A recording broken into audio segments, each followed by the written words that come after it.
Hello everyone, এসআরইবি চ্যানেলে আপনাদের সবাইকে স্বাগতম।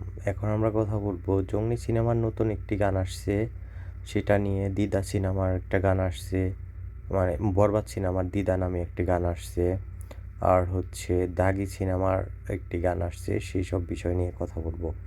তো ফার্স্ট আমরা কথা বলতেছি বরবাদ সিনেমার দিদা গানটি আসলে কেমন লাগলো। দিদা গানটি আসলে আমার কাছেও ভালো লেগেছে, এবং সেই সাথে সাথে শাকিব খানের লুক এখানে অনেক ভালো লেগেছে, এবং জঙ্গলি সিনেমার বুবলির সাথে গানটিও দারুণ হয়েছে।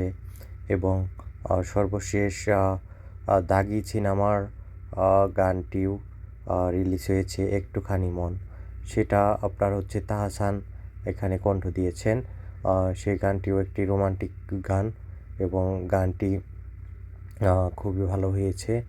এখন দেখা যাক ঈদ উল ফিতরে কোন মুভিটি আসলে সবচেয়ে বেশি ব্যবসা সফল হয়। আপনারা সবাই কমেন্ট করে জানাবেন আপনারা ফার্স্টে কোন মুভিটি দেখবেন। আর অবশ্যই আমার এই ইউটিউব চ্যানেলটি সাবস্ক্রাইব করবেন, আর কমেন্ট করবেন, লাইক করবেন। ধন্যবাদ সবাইকে।